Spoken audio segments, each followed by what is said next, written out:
who we've actually got. Seems like I think we've got some pretty good players coming in here. Are we going to have another Australian player? That is the question here. Well, it's always awkward trying to call them out just in case Is that I'm who wrong. I think it is? I don't know. I don't know who you think it is. It's Ondrej. I think it might be Ondrej. Skubal. And that's kind of nice, going from, you know, second place at Worlds to the world champion. That's Oh, yes, nice. absolutely. This is a absolutely stacked match. Man, we have just been so lucky with these matches today, Ross. Oh, my goodness. But that's one of the interesting things about an international that is so far away from home, is just... Oh, it's Isaiah Williams against Ondrej Skubal. There we go. Just looking at the prizes there, we did not a huge amount. 1 Lugia V-Star, 1 Archeops. Nothing there which is going to... 2 Escape Rope, nothing terrible.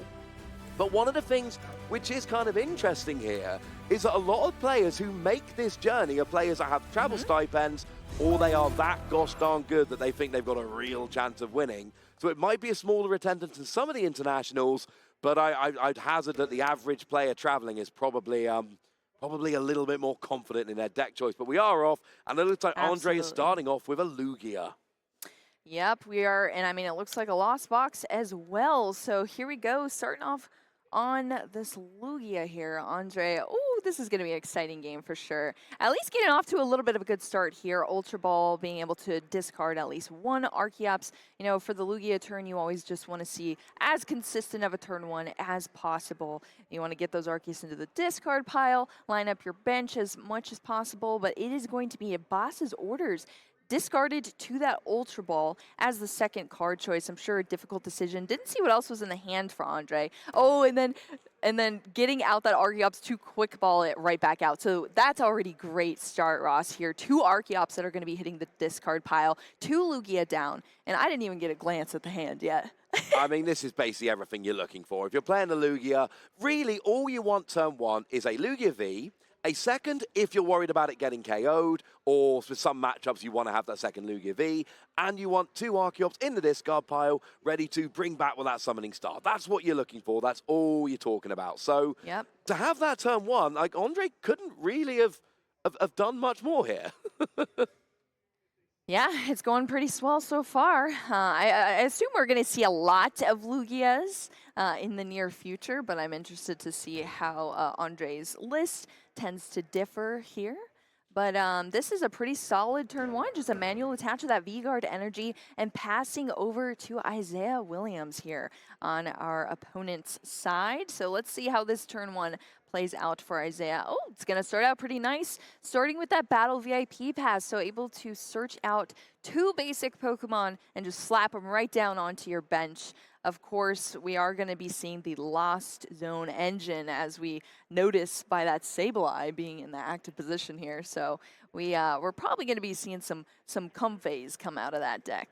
Yeah, it's interesting to note you can only play it on your first turn. Whether you go first or second is fine, but it's only a first turn play. Yep. And it's one of those cards, when it first came out, it was a promo in Japan, and people were like, oh yeah, you know, nice little item card. And then people actually started testing with Battle VIP Pass and realizing that actually it just makes it so much faster and so much more consistent. And it really has become an engine for so many decks. You know, you're not going to play it in a Lugia because you need things like Ultra Ball and Quick Ball to discard those Archeops as well as setting up. But in decks like Lost Box, it is absolutely vital. And now it's just how many flowers can we pick? We're going to use that flower picking on the Comfey there and just hopefully get a few cards in the Lost Zone, because that is when this deck really starts taking off. Absolutely. We're already grinding through the deck here, so that Radiant Greninja going to discard that Psychic Energy for the Concealed Cards ability as well. And we'll just see how many cards can potentially hit the Lost Zone, at least in this turn. There is already a Scoop Up Net here that's going to be used on the Sableye to get one of those Comfey into the active and start going through with these flower selecting. So, on paper, Ross, I know there's a lot of Lugia believers, and there's a lot of, another Battle VIP Pass, that's always nice, and a lot of Lost Box believers in the crowd, I'm sure. It's the top 2 decks that are being played at this event. What are we going to be seeing as this matchup goes on? I mean, we're going to be seeing a lot of different things. We're going to be seeing Isaiah trying to get cards in the Lost Zone so we can attack for free with Cramorant. And so I'm curious as to what attackers Isaiah is playing in deck. That's where it's really going to get spicy. So Isaiah's got a whole bunch of different Isaiah's attackers. I mean, Isaiah's It was the usual kind of thing. There is a Zero Aura there, which will be it's specifically in there as a counter to Lugia. There we go. And then you've got your Dragonite V, which can just hit 250, which, of course, with a choice bout goes up to 280, which is that key number to KO a Lugia V-Star as well. So Isaiah's going to be trying to use cards like that to go and get the KO on Ondrej's Lugias.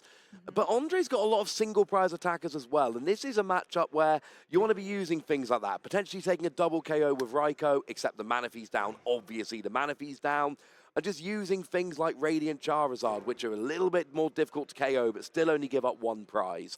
So there's a lot of back and forth. This is not, you know, if we look at the last few tournaments, this is favored for Lugia, probably, but there's different ways to build both of these decks.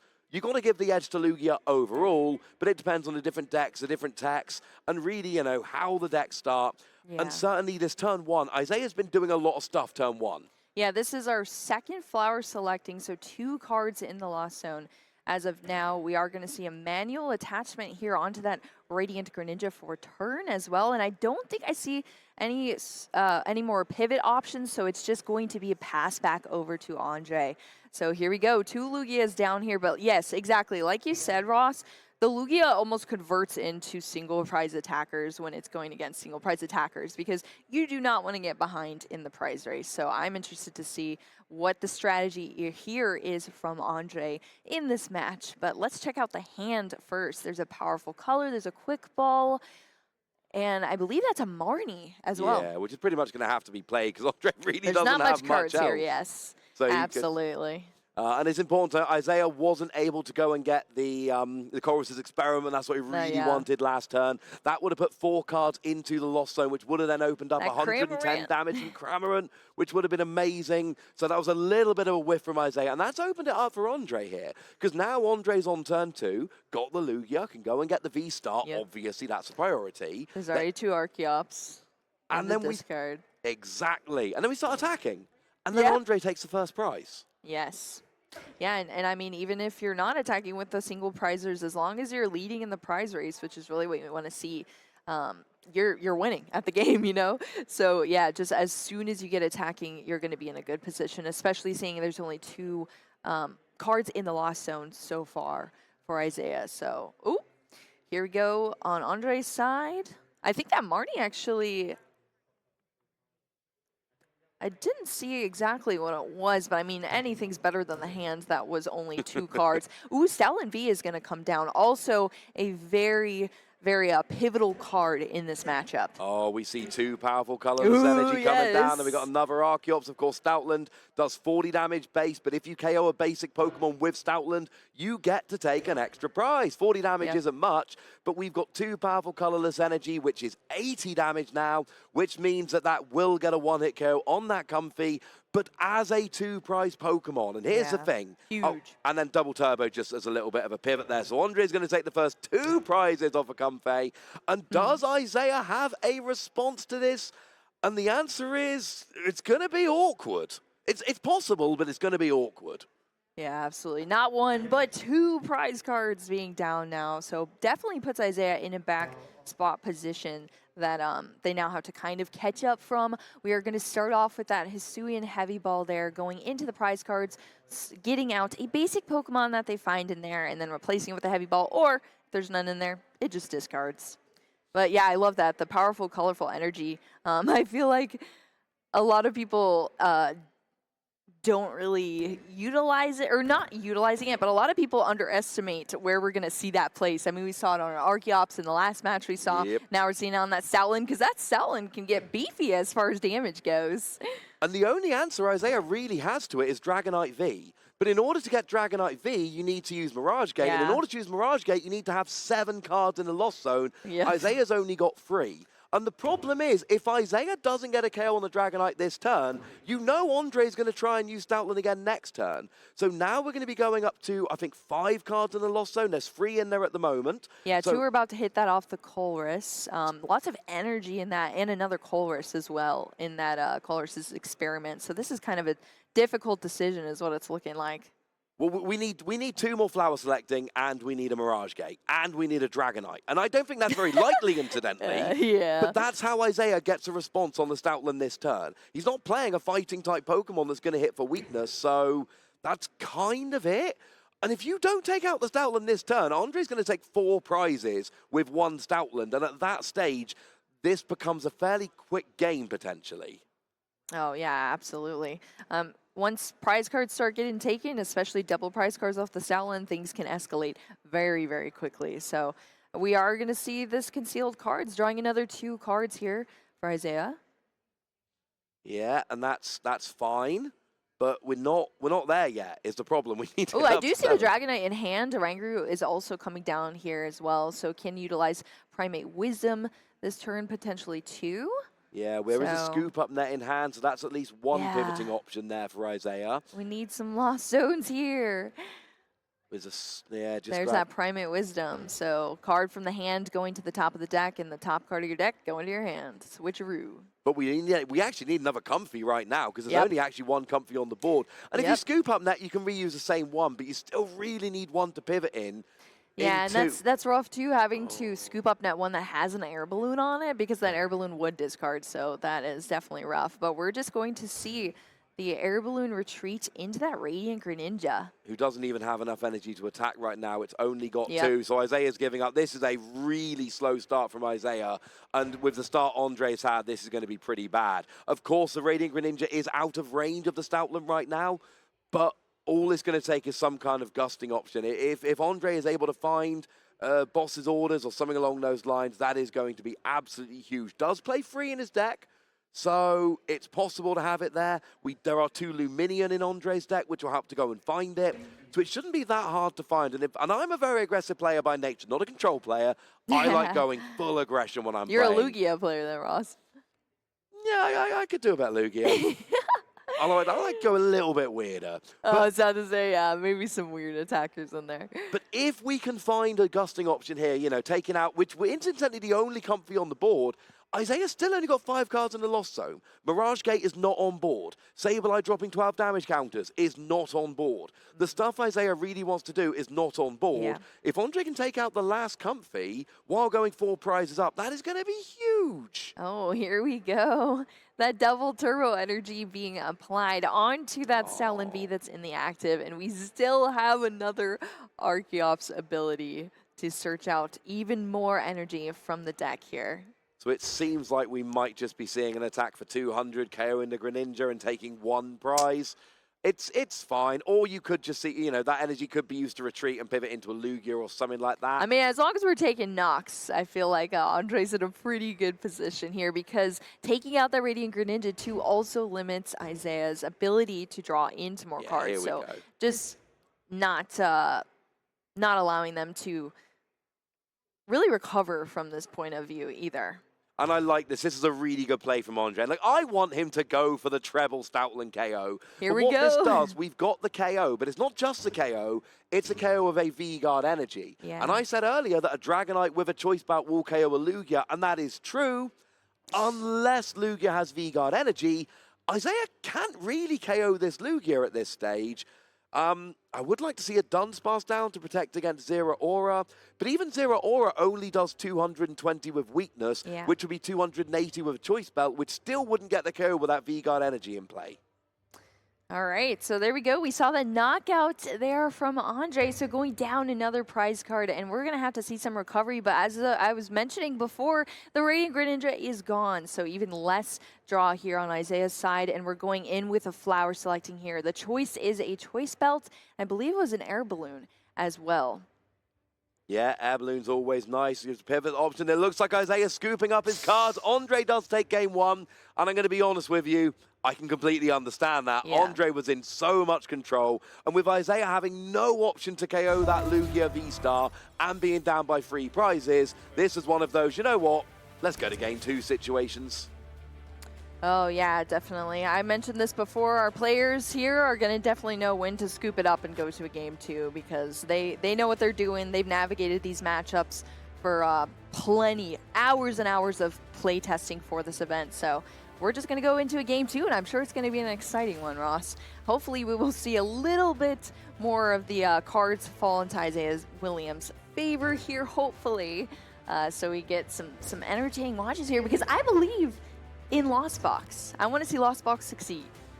I mean, when Lost Box first came around, right, I picked up one of the Japanese lists, and I went and played it on PTCGO, and I played like 20 games, and I went like 20-0. Yeah. It was back in the early days when it was just pure speed, and that's all it really did. It was a pure speed deck it wasn't playing the amazing rare Pokemon or any of that at that stage. It was just a pure kind of speed fancy deck, and it's just amazing. The problem is, as we see, Ondrej was able to set up that Lugia V-Star with V-Guard Energy, and Isaiah doesn't have an answer. Yeah. Ondrej's able to set up that early Stoutland, and unless Isaiah's got that Dragonite ready to go, he doesn't have an answer. Isaiah's deck is very dependent on getting really 7 to 10 cards in the Lost Zone really early. Well, and sure, Ondrej's deck, sorry to cut you off there. No, you're good. Is really dependent on getting the Archeops and the V-Star, yeah. But we see that fire more often. Well, what we've seen from these Lost Box, well, we saw this just in Orlando, was a sort of turbo build, and I'm wondering if that's actually how Isaiah's deck is sort of built around, is the more turbo version of the Lost Box list, because, I mean, we saw that deck see success as far as just KOing a Lugia, like it was turn 1.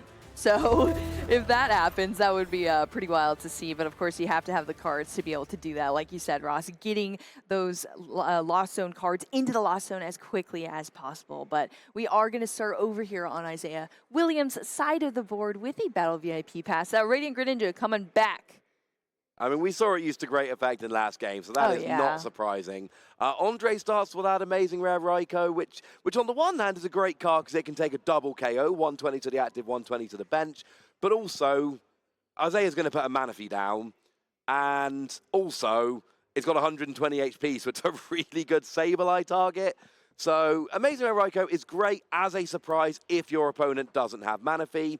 It's not a great option to start with. It's got a retreat cost of 2. It's not what Ondrej wanted, unfortunately. No, definitely not when you want to see early on, but still, there's definitely room for improvement here, depending on what's in the hand, at least, for Ondrej. But as far as Isaiah's side of the field, we are going to be seeing some flower selectings right here going into these top 2 cards, choosing one. Oh, it's the Dragonite and the Scoop Up Net. You've got to take Dragonite. Yeah, and the Scoop Up Net's already been discarded too, so if we lose another Scoop Up Net, that's definitely something to take note of. Resources are so important with this deck. I mean, luckily for a deck like this, you're playing lots of pivot options. Yeah, I mean, don't get me wrong, I understand the thinking, because you do not want to get rid of a Scoop Up Net when you've already discarded one, but you're only playing one Dragonite. Yeah, exactly. You have to take the one Dragonite. Yeah, for sure. Absolutely.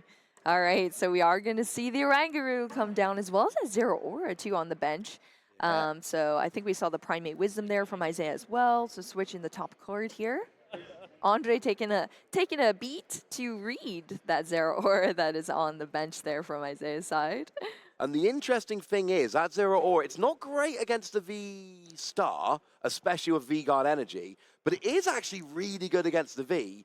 So Ondrej might have to prioritize getting a Dunsparce out here, because otherwise could be in a little bit of trouble. Like, if Ondrej ends a turn with one Lugia, no Dunsparce, and he's not going to, but if he does, and Isaiah hits a boss's orders, then all of a sudden that puts Ondrej in a very, very awkward position. So you could go second Lugia and hope there's no boss's orders, or you could go Dunsparce. Either way, it's an awkward situation, but let's be clear, that Zeraora is played purely as a counter for this and to a lesser extent Palkia.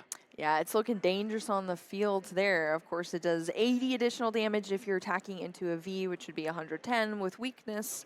220, which, like you said, is perfect for a Lugia V, so definitely scary here. Ondrej's hand, though, I am curious about this. We see a Lumineon in there, but it's just going to be another Marnie, just like we saw in the last game. So Marning this entire hand to the bottom of the deck. Ondrej is going to draw 5 cards, and Isaiah is going to get 4. Yeah, and it is worth noting with that Zeraora, it hits perfect numbers on the V, but with a choice bout, it does then hit perfect numbers on the V-Star. It goes up to 280. which is why the V-Guard energy becomes so important. Very we true. do see the evolution incense coming out here. It's turn 1, so you've got to imagine this is going to be for an Archeops, try and get that into the discard pile.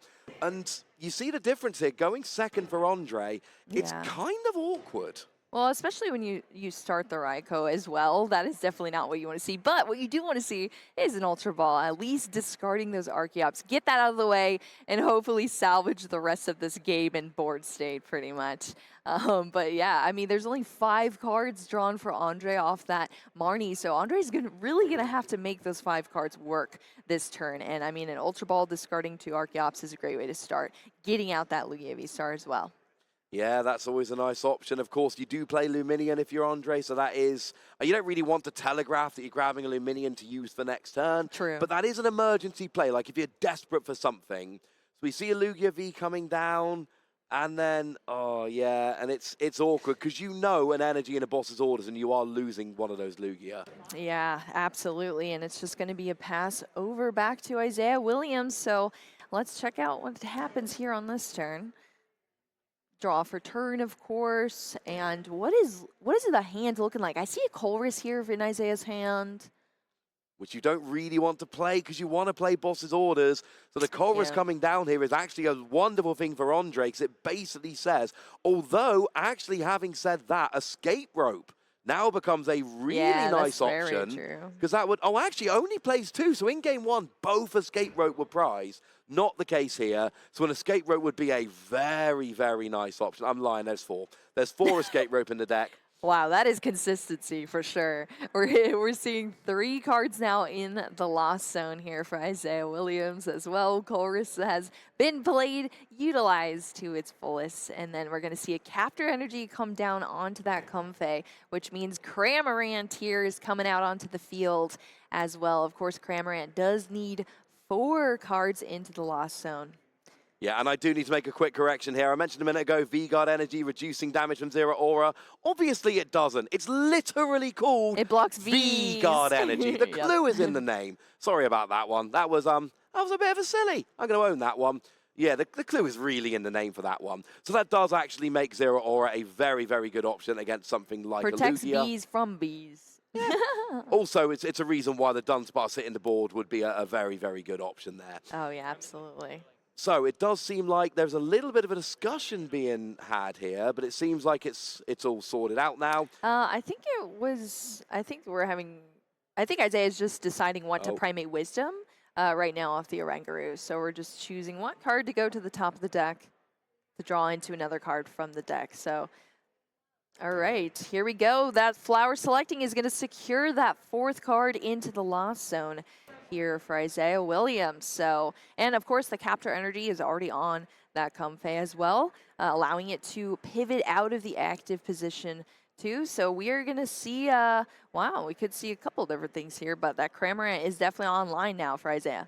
Yeah, and that's a good thing. That's really the first mark when you're going for these Lost Box decks. The first milestone is 4 cards in the Lost Zone, because that's when your Cramorant comes in. Even better, there's a switch card, so that Comfey actually still has that energy pivot for the future of the game. So Cramorant, we're gonna see some spitting here, Ross. That Cramorant's spitting. We are indeed. We see the KO there on the Raikou. Raikou goes down. And then, yeah, taking a nice early prize. It's a nice way to start. Yeah, most definitely. All right, let's see if Ondrej can recover from this position now. Of course, we do have that Archeops, both of those Archeops in the discard pile. So Summoning Star is going to draw them out of the discard pile onto the field. And we're going to just jump straight into our Primal Turbos to attach those energies onto our Lugia on the board. So I love what Ondrej plays, because it always looks like it's like the worst day of his life, honestly. He's always just contemplating every single move, thinking so hard, and it shows so well. But I mean, Ondrej is such a skilled player, so I don't blame him, honestly. I love how much expression there is there. All right, so it's going to be a V-Guard energy and a Capture energy being put onto that active Lugia V-Star. Of course, we do still have another Primal Turbo, so going straight back into the deck for another 2 energy double turbo, and just choosing one more. And we're good to go. Absolutely. Now, Ondrej does play the Dunsparce. Now, I don't believe it's prized. I could be mistaken about that. But it's something I would want to see coming down at some point, just because that Zero Aura is sitting on the bench. Now, it doesn't have a Lightning Energy, just to water. But with a Lightning Energy, that gives Isaiah a really nice option to get a KO on a 2-prize Pokemon with just a single prize Pokemon, and that's going to be really good for turning the prize trade. And Zero Auras, he can be KO'd with Stoutland, but it's not the easiest way to go. So, yeah. All right, well, here we go. We did see that Professor's Research come down, so that's a fresh 7 cards on Ondrej's side here. There is a Quick Ball in hand to be able to discard a card and go back into the deck and draw out a Pokemon. So what is it going to be, Ross? And it's going to be that cute little Dunsparce, just as you were talking about. Yeah, I mean, right in time. I mean, it's being debated still, but I mean, that's such a great choice. I mean, the debate here basically is the chances of Isaiah having the Lightning Energy and bringing it active. Yeah. But the problem is it's not just the Lightning Energy. Mirage Gate is going to be on board quite possibly next turn, which lets you search it out from the deck, which makes it even easier to find. And it's one of those awkward situations where you don't really want to get it, but because that V-Guard Energy won't protect you from Zero Aura, then you do need the Dunsparce, because and you know, Zero Aura needs a choice bout as well, so it's not a given, and that's why there's a discussion. The Zero Aura needs the energy and the choice bout. It might not happen, but it's really bad if it does. Yep, so there we go. The Dunsparce is now in play with that Mysterious Nest ability, allowing all colorless Pokemon to have no weakness there, which is always a plus. And then we're just going to see the knockout there from the Lugia V-Star on Isaiah Williams. Cramorant, it's going down, and that's going to be a prize card there for Ondrej. Yeah, tying it up at 1 each. It was just still early doors here. You know, game 1, Ondrej really just jumped ahead in a way that Isaiah could not keep up with. Game 2, both players are having a bit more of a setup. We're not seeing one player just run away with 1 or 2 Pokemon. We are seeing both players essentially get what they want here. And if I'm Isaiah, I'm in a bit of an awkward situation, because my Zero Aura, which I kind of telegraphed early game, but I had it and I wanted to get it down, that's not so good with a Dunsparce out. So I kind of want Dragonite, but the problem is Dragonite can be responded to by something like Lugia. Yeah. So I'm worried a bit about that. And you're eyeing down the Stoutland V that is already in play on Ondrej's side as well. That is always a threat on board. Taking those as additional prize cards is scary. But we are going to see that Flower selecting a Scoop Up, another Scoop Up net being lost into the... actually, I think it's still being... No, I think it was a Scoop Up net going into the Lost Zone there. And we're going to see an Escape Rope here. We are, but we still don't have a second Comfey down there, which is awkward, because what you really want to do with those Escape Rope is pivot between your Comfey. And we got 5 cards in the Lost Zone. 5 isn't enough. 7 for Mirage Gate, 10 for Sableye. That's what you're looking for here. So not having enough one. And I mean, is there anything in his hand that can get him one?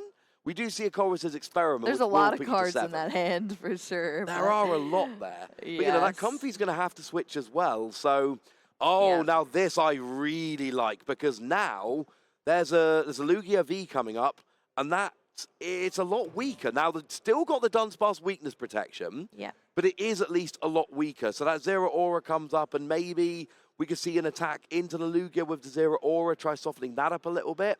And I think really, you know, Isaiah was playing that Escape Rope, trying to see what Ondrej would do. And the fact that it took Ondrej so long to put the Lugia up kind of tells you everything you need to know about that decision.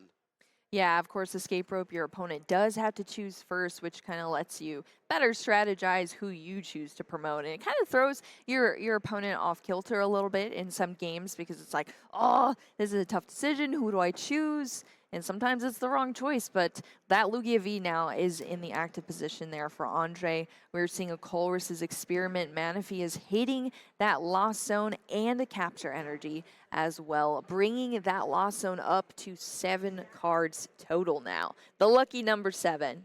But the Manaphy is kind of an interesting decision, because we've said earlier in this, I was saying to Kyle earlier, these Lugia decks generally don't tend to play Recovery, and the Manaphy here is really used in this matchup against the amazing rare Raikou.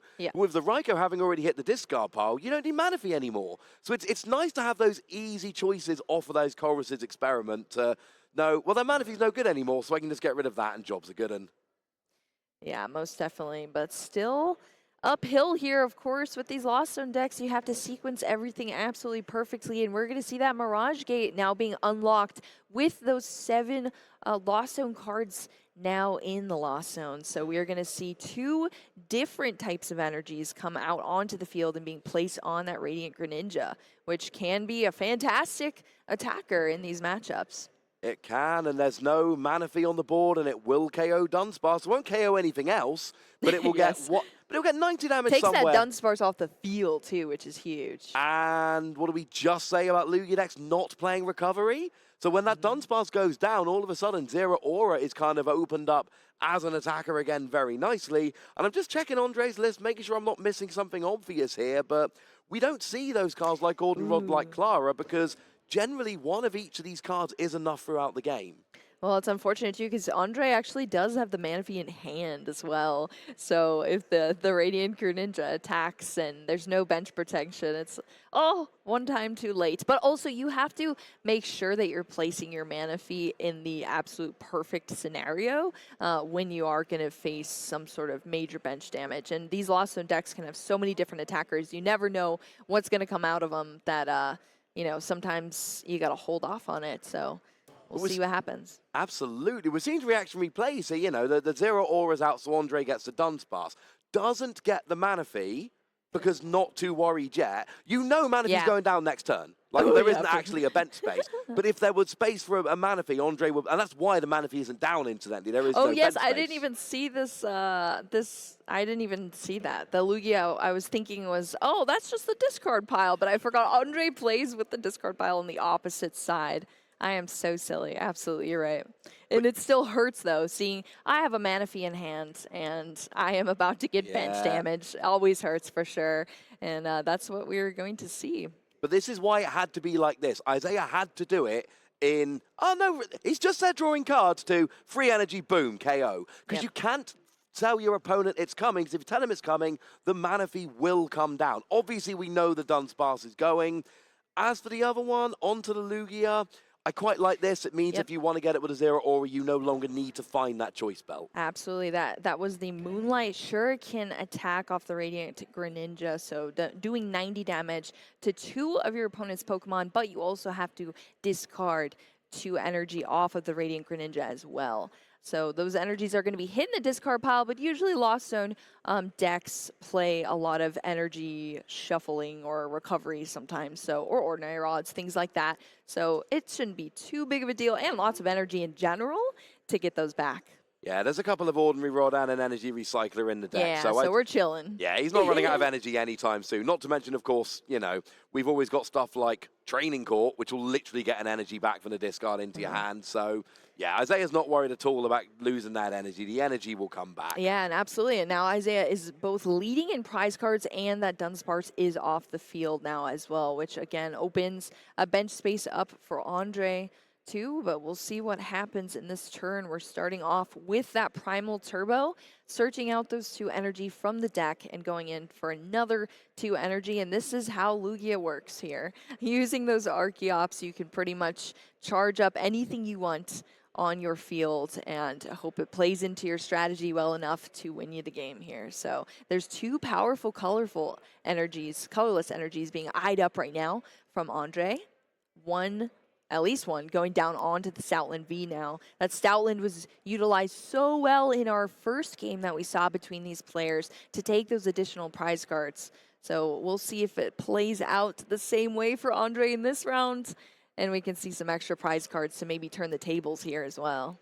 I think the big difference in game 1 was that Isaiah didn't have time to respond. Here, there's no bench space. But if a bench space opens up and, you know, Scoop Up Net can do that, then there is a possibility of going Dragonite, Mirage Gate, Energy, Boss, KO. It's a lot to ask for, but that is an option, and that would take Stoutland off the board. So what do? I mean, you retreat the Lugia, you attack right away, although I don't think... we got to have a Boss's Orders in hand, surely. I think I see it there at the front, and it looks like there's a decision being made here. And, there is a Boss's Orders. It's got to be the only Comfey. It's got to be the only Comfey there. Yeah, and I mean, Isaiah's been rolling with that Comfey for a while now as the only Comfey. So if that's going down, that is one less comfy, but a bench space has been opened up. Don't need a scoop up net when you're getting knocked out, you know, Ross? But yeah, that's going to be another prize card here for Ondrej on our right side, and we are going to go over to Isaiah Williams. So now Ondrej's leading in the prize race. Of course, I'm pretty sure Ondrej did take the first prize card of the game. Actually, it might have been Isaiah. But either way, leading right now because of that Stoutland V.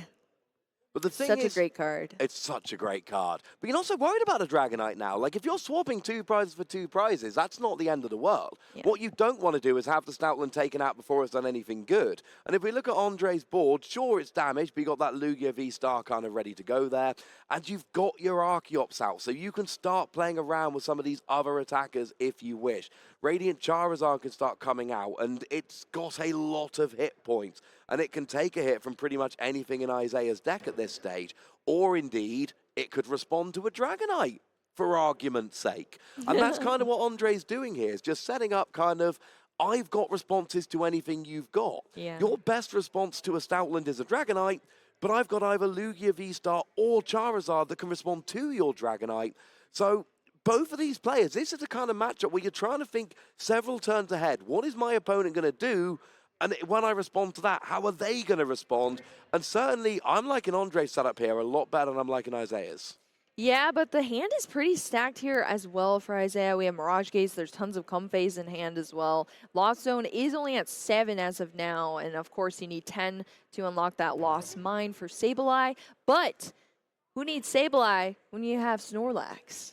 Yeah, now Snorlax is another option. This is one we've talked about quite a lot. You will need the MVP of today, I feel. Oh, I was going to say, yeah, you do need that choice bout, as I was saying. Yes. So it's not as easy an answer, but you can see the choice bouts in hand. Isaiah's got it in hand. That's what I'm saying. The hand is stacked here for Isaiah. And options now, all around. Yes, and now we're back. So now Isaiah goes, well, I'm not going to respond with Dragonite because that's a liability. So I'm going to respond with Snorlax, and then try and force Ondrej to respond with potentially a 2-prize Pokemon. Yep. And just try and kind of switch the prize race back and forth. And here's the thing. Isaiah taking the KO now on this Stoutland does open up a KO on that Lugia next turn for the game. Absolutely. That's the prize map here. Yeah, definitely. And what's nice to see, too, is that Zeraora actually has free retreat there. So we just saw the quick free retreat from Zeraora into that Comfey as well. And we're going to see that Drapion hit the Lost Zone. Yeah, I did like Ondrej set up a bit better, and then Snorlax came out with the choice bout. I mean, I don't have a choice bout yet. Not yet. It's going to have the choice bout. You don't, I mean, even if we didn't know we had it, you don't put it in the active if he doesn't have it. So now we're getting the KO with that Snorlax. Maybe we'll see another double heads, and your theory will hold true. That is very true. Will the Snorlax wake up? That has been the question all day today in our matchups. Ooh, is that a Sky Seal Stone? That is a Sky Seal Stone. We've seen glimpses of it here and there in our matches, but nothing, I don't think we've actually seen it utilized yet. You need to KO a V-Star or a V-Max, and that turn you use it, and then, hey, you get to take an extra prize. No big deal.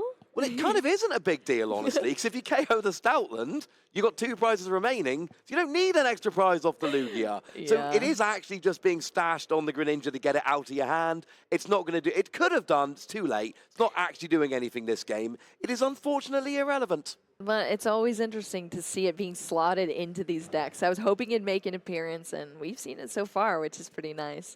But here we go. This is getting tight here, Ross. It has been a back and forth this entire game here.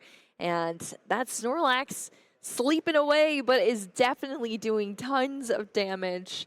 You love to see it. You do love to see it. And essentially, if you're Ondrej next turn, you need to use your Raikou or, excuse me, your Raikou's gone, your Eviltal or your Charizard. Get a KO of a single prizer, preferably with some disruption. Yeah. The game's kind of gone over to Isaiah at this point. If Isaiah takes this KO, and you kind of got to imagine they're going to, and then has Gusting next turn, you will win the game. If Isaiah's got Gusting next turn and an attacker, which is a big deal, that's game. Oh, no. It was the opposite there. 2 tails. Double tails. Double tails. Ondrej kind of here needs a KO of a single prize Pokemon, and there are a couple of options, like I've said. Yep. Preferably some disruption. Isaiah is by no means got the game wrapped up, but like Lightning Energy, Gusting would probably do it.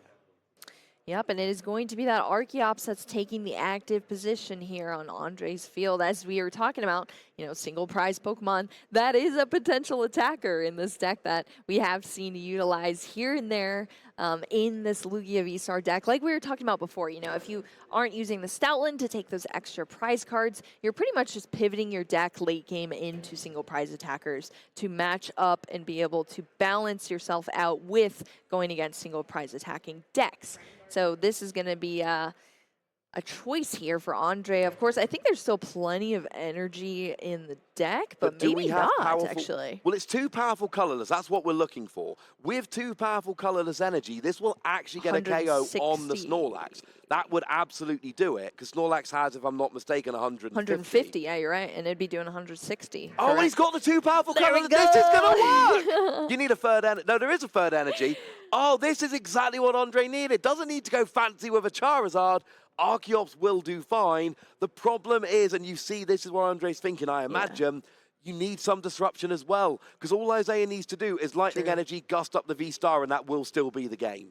Yeah, definitely tough spot to be. And there's that disruption. Here we go. You called it, Ross. This is perfect. This is everything Ondrej wanted. And that's what you want to see. I mean, when you're in such a tough position, you got to hopefully just have the cards to save yourself in this scenario. And we're going to really see what that comes down to here off of this Marnie. So Ondrej going to have 5 cards drawn and Isaiah having 4.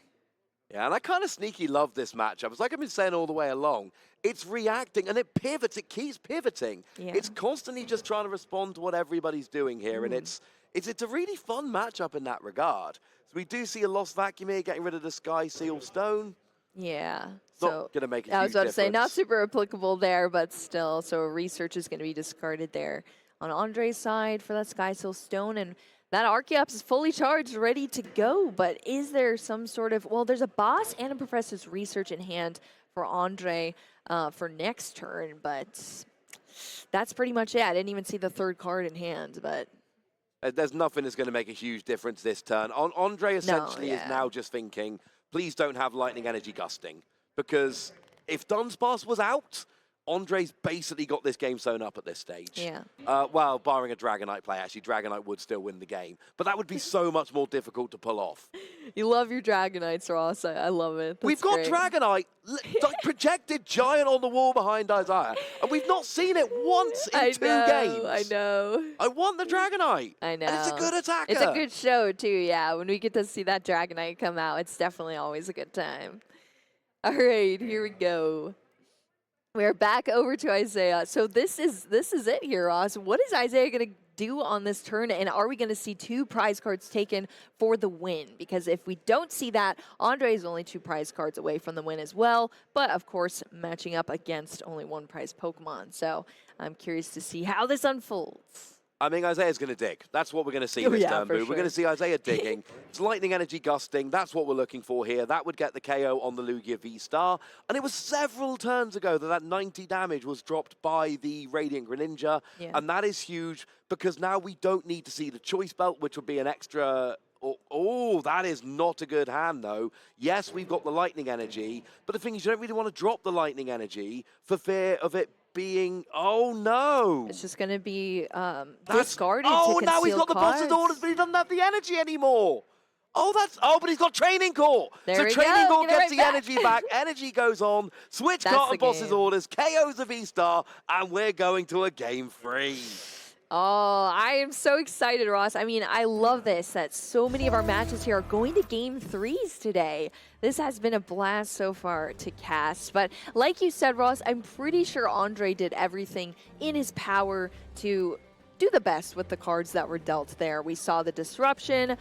We saw, I mean, the Manaphy couldn't come down because the bench was full there. We did see the Dunsparce being drawn out at the correct time as well. But unfortunately there, Isaiah just had the cards off of that Marnie that he needed to succeed in that match. So I'm excited to see what happens in a game 3. I mean, Ondrej played that game beautifully. Yeah. It was very well played. But this is what I was saying about the matchup all the way through. It's back and forth. It's responding, but it's also predicting. Ondrej had time to get the Dunsparce down. before it was too late, but didn't also get the Manaphy down. And sure, you can sit at home right now and go, well, why didn't Ondrej put the Manaphy and the Dunsparce down? And that's a fair question. There's 2 of your 6 Pokemon on the field, and you've got to have your 2 Archeops, and you've really got to have your 2 Lugia. Oh, look, now you're out of bench space. Yep. So it's very, very awkward trying to fit all of these things on the bench at the same time. And, you know, that last turn from Ondrej, getting the KO with a double powerful colorless energy onto the Archeops, combined with the Marnie, Ondrej could not have done more to try and extend that game. It just didn't work in the end. And sometimes you do the right thing and it doesn't work. Well, and the thing about going against Lost Box, too, is you never know if just a random Kyogre is going to pop out as well at the end. And so you kind of want to be saving your Manaphy sometimes, too, unless you see some sort of threat on board that you're like, okay. Well, and now just having the knowledge as well of a lot of cards in Isaiah's deck, I think is going to help Ondrej very much going into this next round, because I think the strategies can be adjusted now, knowing so many different attackers that Isaiah so far has played. But I actually don't even think we seen. Oh, hang on a second. I'm going to interrupt you here, Boo, because we've got 2 Lightning Energy prize, and there are only 2 Lightning Energy in Isaiah's deck. That is all the Lightning Energy in the deck. Also, the Sky Steel Stone could be kind of awkward, but all the Lightning Energy is actually prized right now, and Dragonite needs Lightning Energy, and Zeraora needs Lightning Energy, and they're pretty much your only non-Snorlax, Cramorant, and Sableye attackers. That could be big. So we're going to be seeing pure Lost Zone box here today, because until that Lightning Energy is drawn into, of course, off of the prize cards. But, of course, that can be pretty awkward to get to as well. And over on Ondrej's side as well, Stoutland V is already on bench with a powerful energy. Dunsparce inactive, but we're just passing back over to Isaiah Williams after nothing else. Not even a single card hits the discard pile on Ondrej's side. No Lugia to evolve next turn, no Archeops in the discard pile. That was a very, very bad start from Ondrej. And I apologize for interrupting you, but that was definitely worth interrupting you for. 100%. 2 Lightning Energy prize, that is a big deal. Absolutely. That is huge. I mean, when you want to capitalize on some weakness attacks and you don't have the correct energy, that's always unfortunate. But here we go. We're going to pivot into a bunch of flower selectings here off of those Comphase on Isaiah's side. Of course, that air balloon always being so nice in the beginning portions of the game, so you can just start pivoting real early and getting those cards into the Lost Zone. And of course, once we see some sort of deck search on Isaiah's side as well, I'm sure some prize cards are going to be mapped out, and I think those electric energy are going to be missed. Yeah, unfortunately, I think they very much are. We did see double flower selecting on turn 1. That was pretty good. But no supporter of any description. Wow. There are no cards in any discard pile after both players have had 1 turn. Yeah, that is pretty wild. Of course, 2 in the Lost Zone, but yeah, neither players have any in the discard here. Capture energy for Lugia, though. This could be pretty big. It's not perfect, but it's all right. It at least gets a Lugia down, and it gets another energy on that Stoutland. And you know what? If Isaiah doesn't have a fast start, Ondrej could just manually attach and KO. Ooh, that would definitely be rough to see for sure, because that would put you so far on the back foot as well. Especially seeing, you know, if your opponent has kind of a slow start, it's always nice that you can pop off and really just take that momentum. But when you're both starting slow, and then Ondrej is able to just put the pieces together, Lugia is just one of those decks that it doesn't take much, but you need to get those pieces. But if you get them first, you are just running away. And it's worth pointing out, we've got 3 minutes left on the round timers. This oh my is very gosh, likely. This has flown by. Yeah, and I'm starting to feel a little bit victimized here, because the first 2 games ended, then I come on stream, we had a tie. Oh no, a very close tie. Natalie actually did pull it out in the end, but it almost ended up in a tie. Almost. And now we got a tie here. Like, apparently I'm only capable of casting incredibly long games. And the problem is, I'm not sure either player really has time to finish this one out and get a win.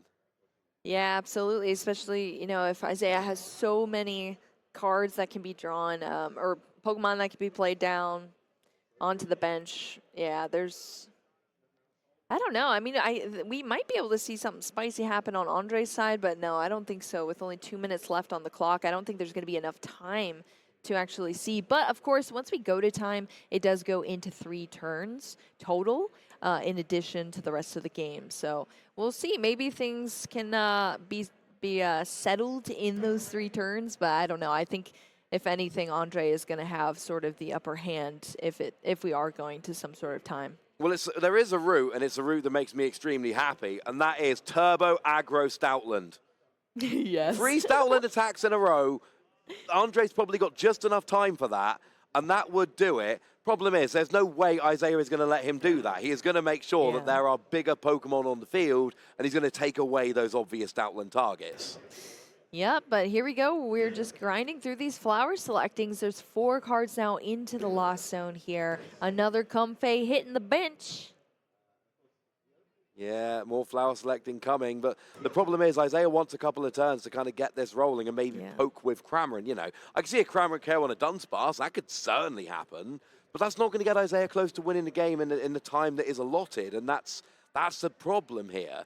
Yay, Cramorant, and like I say, we're going to see a Cramorant KO on the Dunsparce. That is the map from here. That is the flow chart, as Kyle likes to say. But the problem is that doesn't really get you any closer to winning this match when you've got so little time left on the clock. Yeah, absolutely. I think we're going to be hitting time when we're in Isaiah's turn, but we'll see how this turns out, especially, I mean, these decks work pretty slow, so we are going into another flower selecting here. Of course, 5 cards now in the Lost Zone, so yep, Cramorant's going to be taking that knockout here. Of course, Azera Aura did come down, but there is no energy that allows the move to be utilized, but there may be an energy drawn off the prize cards, but as we saw, they're both in the middle of the prize cards for Isaiah, so if cards are drawn normally... and there we have the tie. Both players have decided, you know what, there's no point. Time has just been called. That is the game. We have a tie.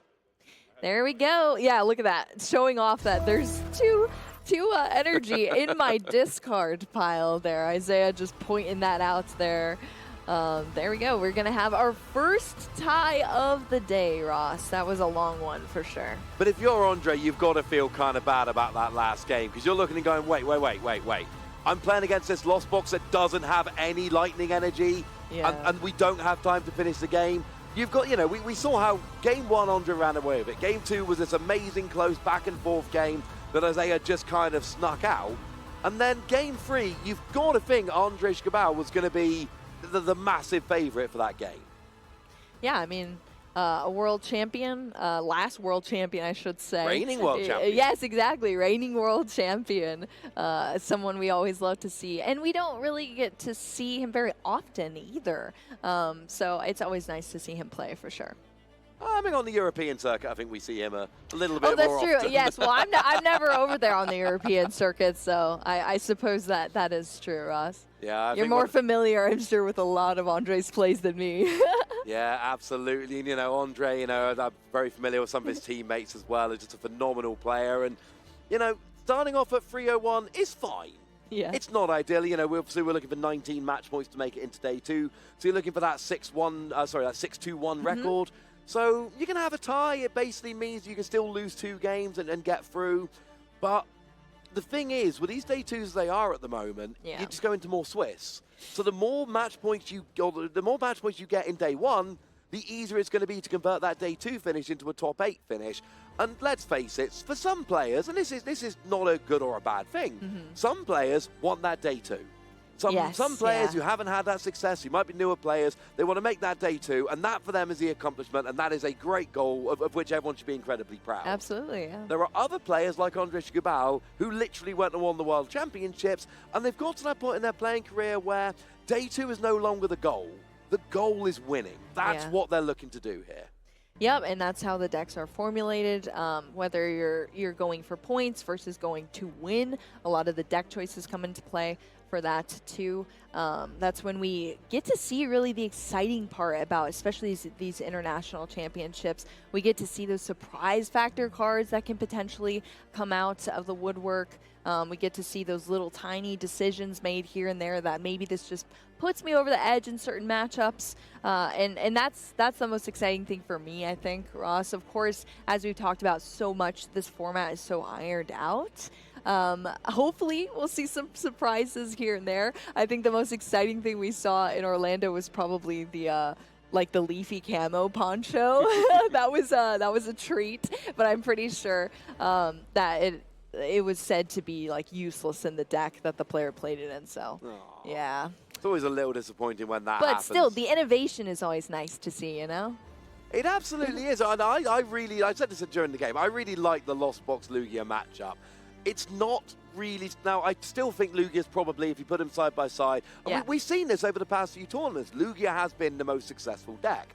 But I don't think it's one of those where Lugia sits down against Lost Box and goes, right, I've got this is going to be a great matchup. No. It is an awkward back and forth game, and I do think it rewards good players. And I think, you know, having two good players on stream like we had there, we could see